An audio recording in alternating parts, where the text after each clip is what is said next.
Ekonomi Singapura tumbuh 2.7% pada suku pertama tahun ini, lebih perlahan berbanding ramalan Bloomberg iaitu 3%. Sektor perkhidmatan adalah antara penyumbang utama kepada pertumbuhan itu, dirangsang oleh jumlah ketibaan pelancong yang lebih tinggi. Unjuran awal itu 0.5% mata lebih tinggi berbanding suku sebelumnya. Industri perkhidmatan yang meliputi sektor perdagangan, penginapan dan khidmat makanan berkembang 3.2% berbanding tempoh sama tahun lalu. Prestasi itu lebih baik berbanding pertumbuhan 2% yang dicatatkan dalam suku keempat tahun lalu. Sektor penghilangan pula yang berkembang 1.4% pada suku keempat tahun lalu, sebaliknya tumbuh lebih perlahan pada suku ini iaitu 0.8%.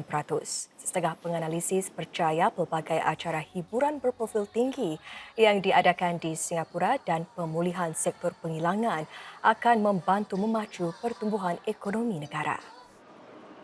The series of concerts and MICE event and the larger number of visitors that came through, including into March, we could see headline GDP being revised towards the 3% than the current estimate of 2.7%, purely just from the multiplier effect from that series of concerts and events. Dalam pada itu, penguasa keuangan Singapura MAS mengekalkan dasar keuangannya buat kali keempat berturut-turut di tengah-tengah risiko inflasi sekarang ini. Ini bermakna MAS akan mengekalkan kekuatan dan kadar kenaikan dolar Singapura sedia ada. Langkah MAS selaras dengan ramalan 11 pakar ekonomi yang ditinjau Reuters yang menjangkakan bahawa MAS tidak akan mengubah dasar kewangannya. MAS menambah ia menjangkakan bahawa inflasi teras akan kekal berada di paras tinggi pada jangka pendek sebelum berkurangan pada suku keempat tahun ini dan pada tahun depan.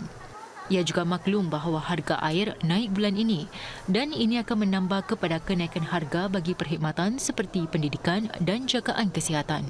Lantaran itu, menurut MAS, kadar kenaikan mata wang sedia ada diperlukan untuk mengawal kesan inflasi barangan import serta tekanan kos domestik. Mengekalkan dasar kewangan sedia ada menurut Bank Pusat Singapura itu mencukupi untuk memastikan harga tempatan mantap bagi jangka pertengahan. Tidak seperti bank-bank pusat lain yang menggunakan kadar faedah sebagai instrumen utama, MAS mengendalikan dasar kewangan dengan membiarkan dolar Singapura mengukuh atau melemah berbanding mata wang negara-negara dagang utamanya mengikut kadar yang tidak didedahkannya. Dasar kewangan itu tidak berubah sejak Oktober 2022. Saudara, ayo kita lihat perkembangan nilai dolar Singapura berbanding mata wang negara Asia lain. Jika dibandingkan dengan yen Jepun, dolar Singapura semakin kukuh sejak tahun 2020. Misalnya, nilai $1 meningkat daripada 75.6 kepada 112 yen bulan ini. Dan semalam saja dolar Singapura mencapai nilai tertinggi dalam tempoh 5 tahun berbanding yen mencecah 113 yen. Kekuatan dolar Singapura jelas berita baik bagi mereka yang bercuti ke Jepun. Ini kerana satu mangkuk ramen di Jepun yang pada tahun 2020 boleh berharga $13.20 kini sekitar 30% lebih murah, yang mungkin kini berharga sekitar $9 tanpa mengambil kira inflasi. Tren ini juga dapat dilihat berbanding ringgit Malaysia. Antara tahun 2020 hingga 2022, nilai ringgit berada pada paras RM3 berbanding $1 Singapura. Ia kemudian melonjak kepada RM3.57 pada Februari tahun ini, iaitu paras dolar Singapura yang tertinggi berbanding ringgit. Juga mencecah rekod minggu ini adalah nilai baht Thailand berbanding dolar Singapura yang melepasi paras 27 baht. Pada masa yang sama juga, nilai mata won Korea juga hampir mencecah paras yang tidak pernah dilihat sejak 2 tahun lalu, iaitu pada paras 1015 won untuk $1. We will likely be holding a appreciating Singapore dollar against the other currencies in the world, most currencies in the world, and that could mean a stronger purchasing power, at least in foreign currency perspective, into 2024. Singapura dan Perancis akan meningkatkan hubungan dua hala menjadi kerjasama strategik menyeluruh sempena ulang tahun ke-60 hubungan dua hala tahun depan. Kedua-dua negara akan melakarkan rangka kerjasama dalam bidang baru seperti ekonomi digital.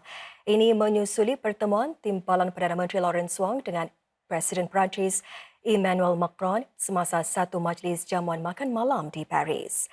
Di PM Wong kini dalam rangka lawatan rasmi ke Perancis. Presiden Macron menjadi tuan rumah kepada DPM Wong dan Menteri Ehwal Luar Dr. Vivian Balakrishnan di Istana Elysee.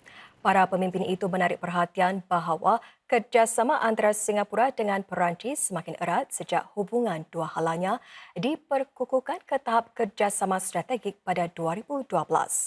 Semasa pertemuan mereka, DPM Wong dan Presiden Macron juga membincangkan cara-cara mempertingkatkan kerjasama antara Perancis dengan Asia Tenggara. Di samping itu, mereka juga melancarkan inisiatif yang memberi tumpuan kepada kerjasama dua hala dalam bidang pembangunan mampan dan peralihan hijau. Inisiatif tersebut akan dilaksanakan selama setahun sehingga pertengahan 2025. Sementara itu, DPM Wong juga bertemu dengan lebih 200 rakyat Singapura yang menetap di Perancis dalam satu majlis jamuan berasingan. Dia berkata walaupun masyarakat Singapura di Perancis mungkin kecil, kehadirannya terasa dan semakin berkembang dalam beberapa bidang. Even though you are away from Singapore, I just want to let you know that your contributions matter and all of you are important members of our Singapore family.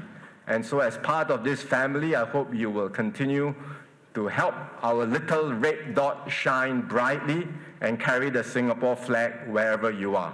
Saudara, Singapura akan mempunyai 2 hub sukan baru di daerah Kalang Elai sebagai sebahagian daripada rancangan jangka panjang negara menambah kegairahan dan budaya kesukanan di kawasan itu.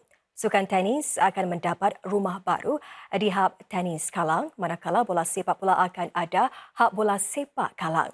Hub tenis akan mempunyai 3 gelanggang tertutup yang lengkap dengan grandstand buat para penonton. 2 daripada gelanggang ini boleh diubah suai bagi penganjuran kejohanan besar. Ia juga akan berhawa dingin sepenuhnya. Selain itu, ia juga akan mempunyai lagi 4 gelanggang tertutup dan 12 gelanggang terbuka. Ia akan menjadi pusat latihan bagi para pemain tenis negara serta bakat-bakat muda lain. Hub itu juga akan menjadi tapak bagi acara-acara tenis masyarakat. Orang ramai yang ingin menggunakan kemudahan tenis ini juga boleh membuat tempahan secara online mulai 15 April. Dalam perkara itu, saudara, hub bola sepak Kalang akan menjadi tapak latihan buat skuad-skuad kebangsaan merentasi semua peringkat.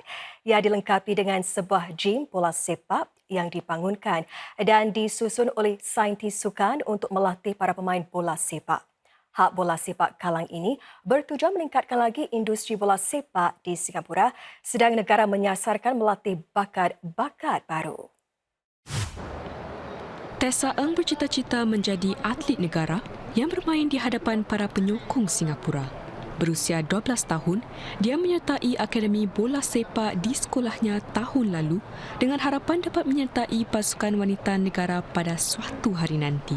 Berlatih di hub bola sepak Kalang yang baharu dan canggih ini menyuntik lagi motivasi untuk mencapai cita-citanya itu.